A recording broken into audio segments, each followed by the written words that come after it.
روزانہ 1 سپارہ، مہینے میں قرآن ختم، سال میں 12، چلو آدھا سپارہ 2 مہینے میں ختم، سال میں کتنے 6، چلو پاؤ سپارہ 4 میں ختم، سال میں 3۔ اب ہم دیکھیں ہمارا قرآن سال میں 12 مرتبہ ختم ہوا، 6 مرتبہ، 3 مرتبہ، کب کتنا ہم نے قرآن پڑھا؟ گھروں سے نحوستیں ختم، قرآن، گھر کا ہر فرد قرآن پڑھے۔ ایک صحابی رضی اللہ عنہ نے رات کو قرآن پڑھنا شروع کیا، رات کو تو گھوڑا بندھا ہوا تھا، بیٹا پاس سو رہا تھا، گھوڑا بدکنے لگا، یہ ڈرے کہ گھوڑے کا پاؤں بچے پر نہ آ جائے۔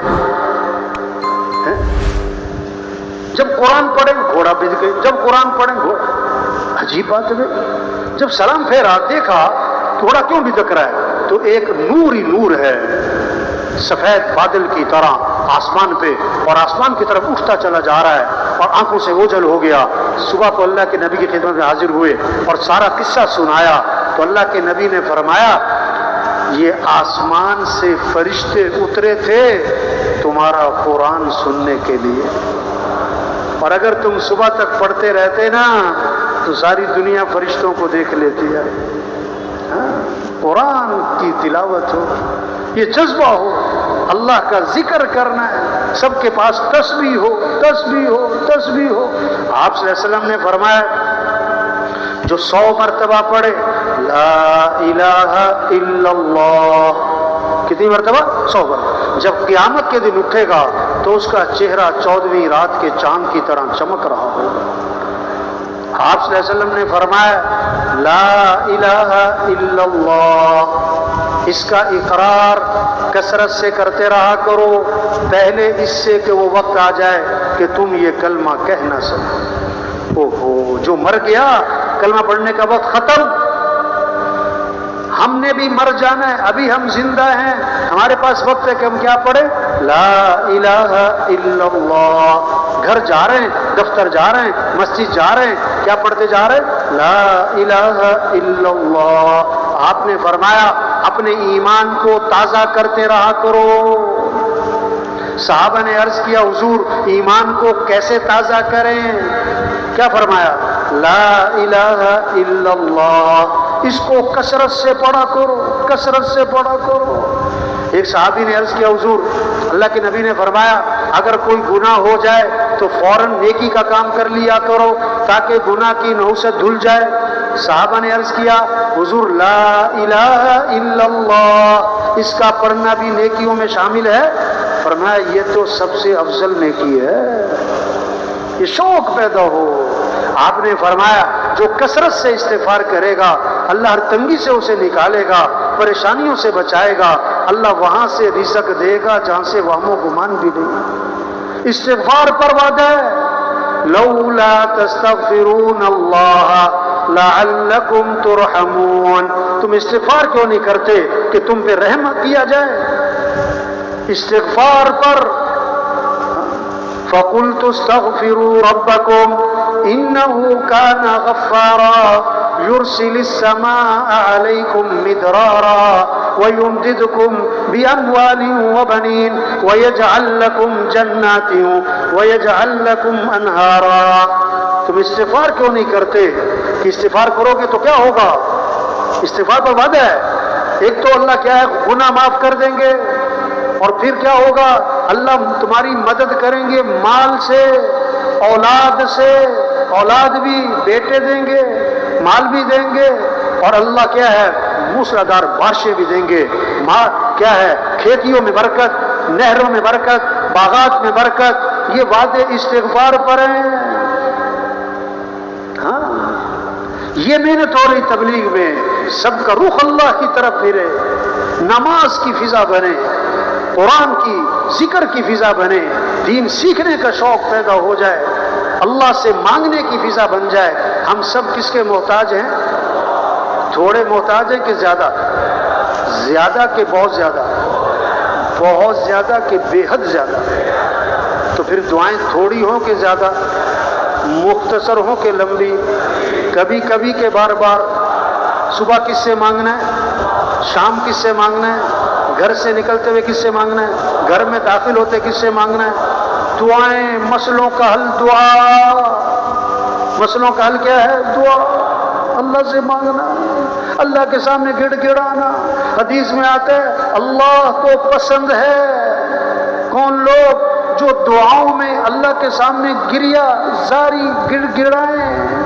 ہاں حدیث میں آتا ہے اللہ کے نبی نے فرمایا دعا میں تکرار کرو، تکرار کرو، بار بار دہراؤ. کیا؟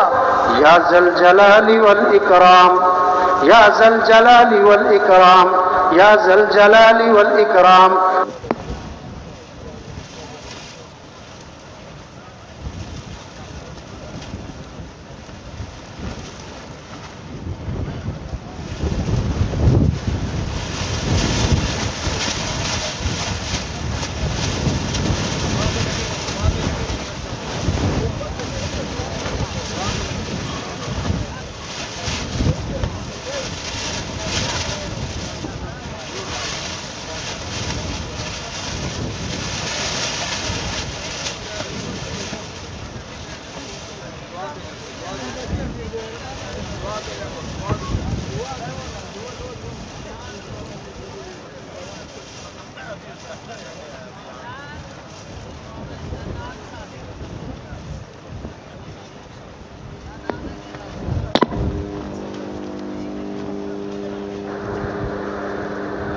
تشریف رکھے ہوئے ساتھی، تشریف رکھے ہوئے بھائی، ساتھی تشریف رکھے ہوئے بھائی. سب سے گزارش ہے بھائی تشریف رکھے، بھائی تشریف رکھے بھائی، سب ساتھی تشریف رکھے ہوئے، سب اللہ کی طرف متوجہ.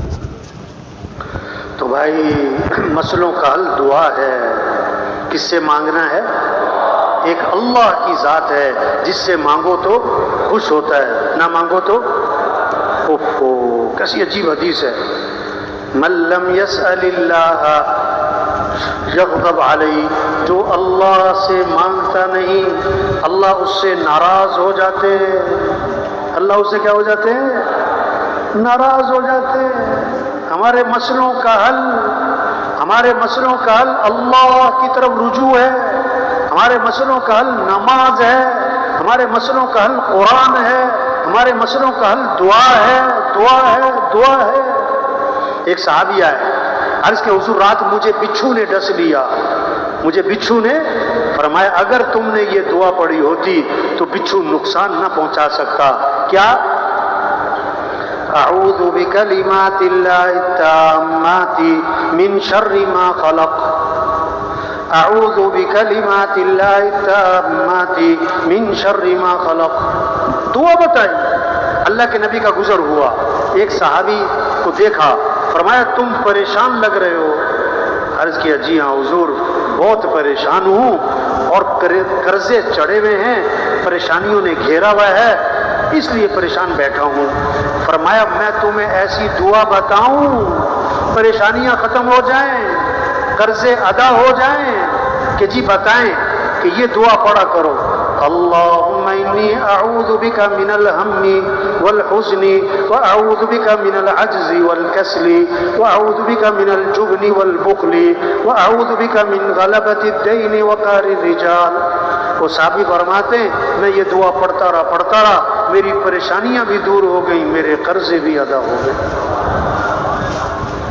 حضرت فاطمہ رضی اللہ عنہا آئیں، اللہ کے نبی بکریاں تقسیم فرما رہے ہیں. اللہ کے نبی نے فرمایا فاطمہ چاہو تو 5 بکریاں لے لو، چاہو تو 5 اللہ کے کلمات سیکھ لو. حضور بکریاں رہنے دیں، 5 کلمات سکھائیں. آپ نے سکھایا یا اول الاولین ویا آخر الآخرین ویا ذی القوة المتین یا راحم المساکین یا ارحم الراحمین. واپس آئی نا تو حضرت علی رضی اللہ عنہ انتظار میں تھے کہ کچھ لے کر آئیں گی. پوچھا فاطمہ کیا بنا؟ جواب سنو کہ میں دنیا کا مال لینے گئی تھی لیکن آخرت کا سامان لے کر آئی ہوں. جئت من عندک للدنیا واتیتک بالآخرہ.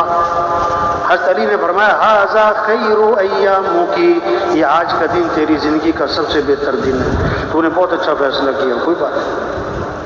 اور اس سے زیادہ عجیب بات فاطمہ رضی اللہ عنہا آٹا چکی خود چلاتی ہیں، آٹا خود پیستی ہیں، ہاتھوں پہ نشان پڑ گئے، جھاڑو خود دیتی ہیں، کپڑے میلے رہتے ہیں، پانی مشکیزے میں بھر کے خود لاتی ہیں، سینے پہ نشان پڑ گئے۔ کون؟ جنت کی عورتوں کی سردار۔ اللہ کے نبی کے پاس غلام آئے، اب غلام تقسیم کر رہے ہیں لوگوں میں۔ حضرت فاطمہ آئیں غلام لینے، اللہ کے نبی نے فرمایا فاطمہ میں تمہیں غلام سے بہتر چیز نہ بتاؤں۔ رات کو سوتے وقت 33 مرتبہ سبحان اللہ، 33 مرتبہ الحمدللہ، 34 مرتبہ اللہ اکبر یہ پڑھ لیا کرو، یہ تمہارے لیے غلام سے بہتر ہے۔ حضرت فاطمہ نے کیا جواب دیا؟ میں اللہ اور اس کے رسول کی تقسیم پر کیا ہوں؟ راضی۔ یہ محنت ہو رہی، اعمال سے زندگی بنے، یہ ذہن بنے، اعمال کا اہتمام آئے، دعاؤں کا اہتمام آئے، اللہ سے مانگنے والے بنے، اللہ سے مانگنے والے بنے، صبح اللہ سے مانگیں، شام اللہ سے مانگیں۔ صبح کی دعائیں ہیں، شام کی دعائیں ہیں، موقع موقع کی دعائیں ہیں۔ زندگیاں پھر آسان ہوں گی، چیزوں کی کثرت سے نہیں، مال کی کثرت سے نہیں، حکومتوں کے بدلنے سے نہیں۔ اعمال اچھے ہوں گے تو حالات اچھے ہوں گے، اعمال خراب ہوں گے حالات خراب ہو جائیں گے۔ اعمال اچھے کب ہوں گے؟ جب یقین بنے گا۔